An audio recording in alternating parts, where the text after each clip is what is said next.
Good afternoon, ladies and gentlemen.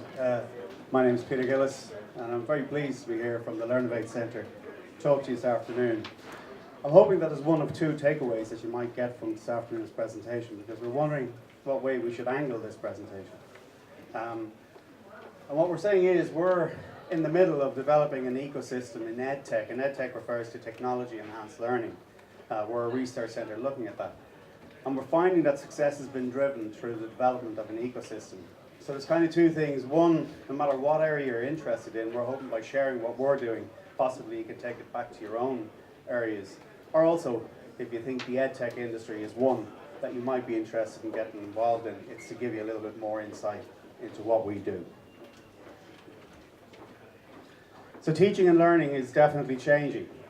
Were you to take a mechanic or a surgeon and put them from 100 years ago and put them in front of these, they'd be kind of puzzled as to what to do. The average car has about 30 computers in it, and the operating theatre has got very different to the days of a wooden table. However, if we took a teacher from 100 years ago and put him into a classroom, all he'd probably want is a tin of black paint to deal with that ugly looking white thing at the front, and he'd be away.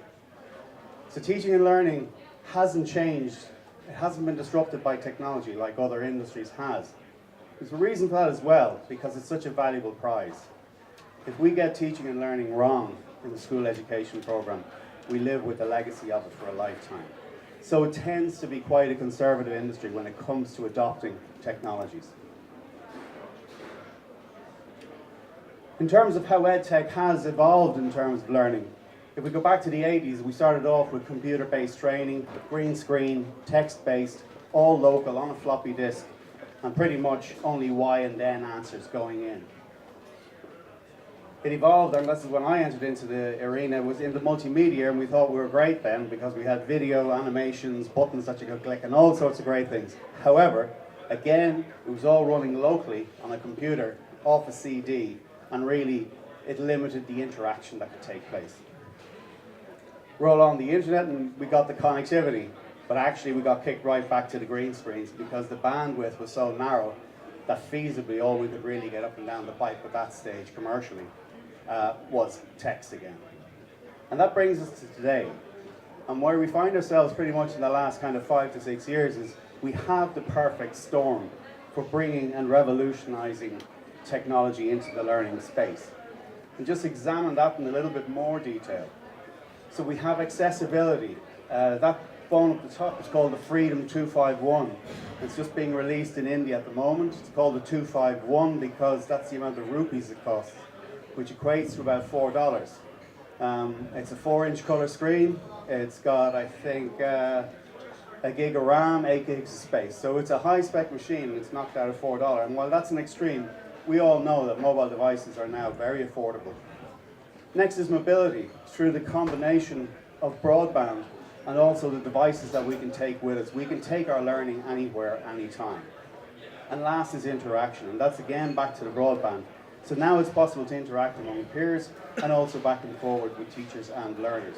And as I say, that's the perfect storm that allows us now really bring the power to disrupt EdTech. Looking at the people, I mean, this is a photograph of the inauguration of the Pope in 2005. That's the same image in 2013 with the inauguration of the Pope. A silent revolution has taken place, you know, and it's quite quick. We haven't talked about it, but it's happened. So everybody now has that power in their hands. And that's what we're trying to leverage in the research that we undertake. Looking at these learners in particular, and just to understand that the learning we look at would range from everything from schools up to higher ed and on through to corporate learning.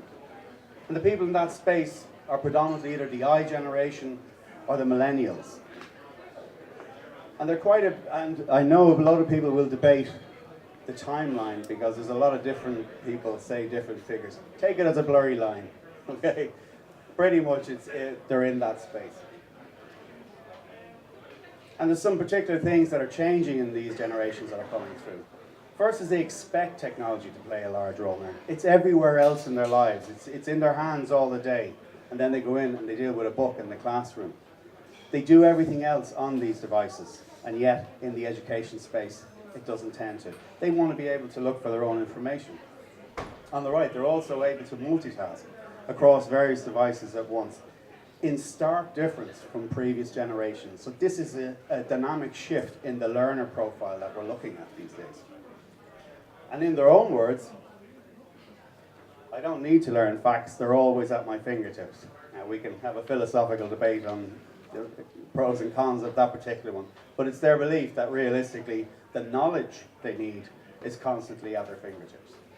This one's also quite interesting. I'd rather give up my sense of smell than a critical device. So that's how much they feel these devices are part of their integrated life.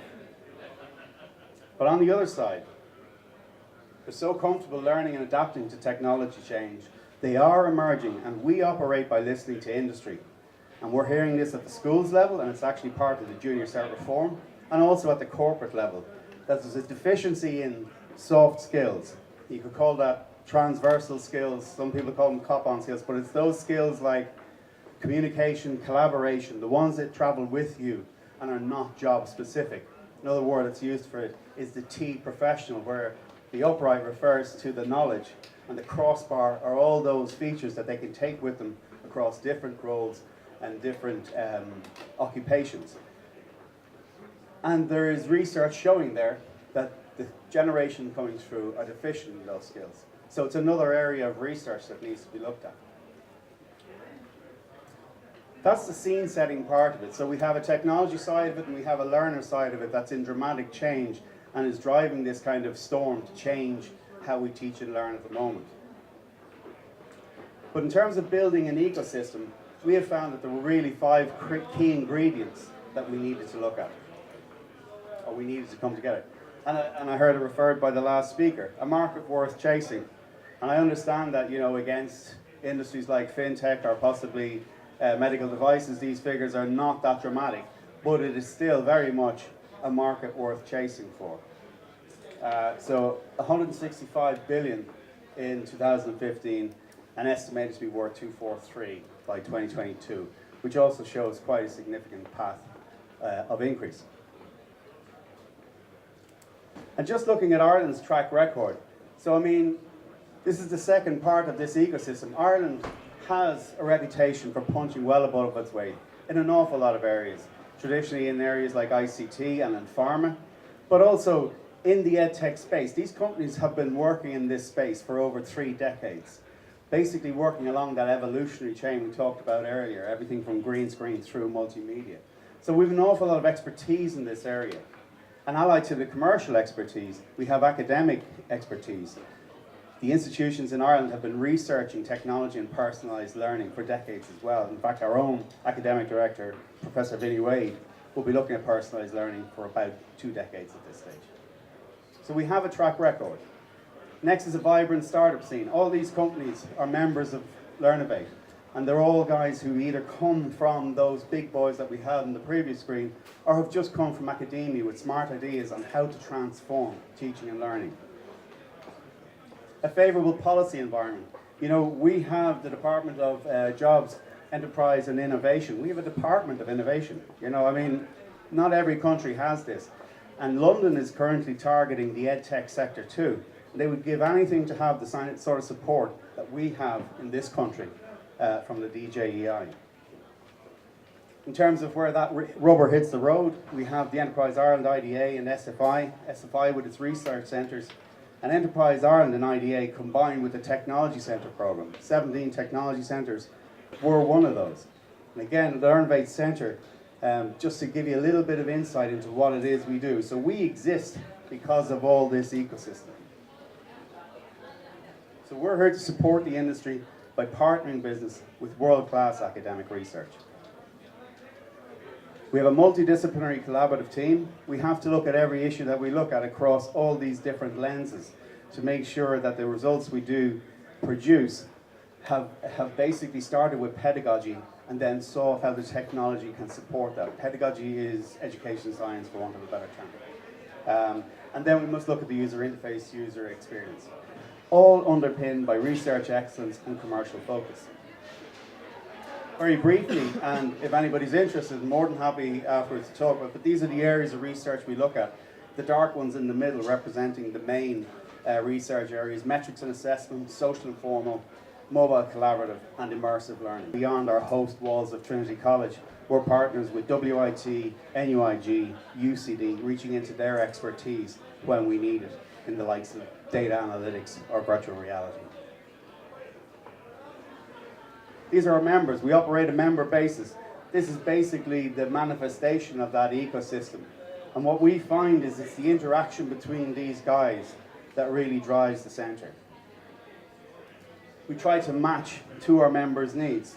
So we have knowledge and network to facilitate for our partners through seminars, through an annual conference. Basically, knowledge share is very important to these members. Then they have the opportunity to participate in our core research projects, which are informed by them. We work with them to leverage as basically working as a consultancy research. If they have something that they want to leverage in their own area, we work with them on that. And then they also have the opportunity to leverage our core research out into commercial spin-outs. I'm running short on time, I'm going to truck through this. And just in case of well-started, much to do, these are some of the successes that we're really pleased about. So on the bottom left, we have Tricia Scanlon, who's basically just about to spin out Soapbox Labs, which is teaching kids how to speak through phonics, through basically listening to how it should be said, using samples of thousands and thousands of the best examples of how this language might be interpreted. We're running our national conference again this October. On the right-hand side, we've just launched our Horizon 20. We were successful in winning a Horizon 2020 project.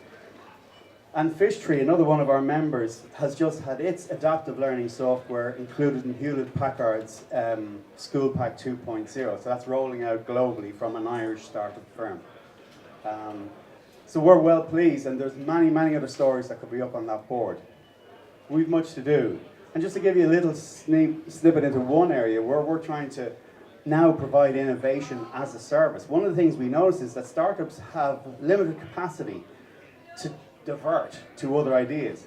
So if you take Almanac, which is one of our core research projects and personalized learning on a mobile, what we're looking at doing now through a new innovation called Learnovate Labs is breaking Almanac down into its core components, the recipes within it. So there's a search aspect to it, a compose aspect to it, deliver aspect, collaborate, convert those into APIs. And now maybe startups can actually innovate their current offer by taking the recipe APIs out of our core research projects.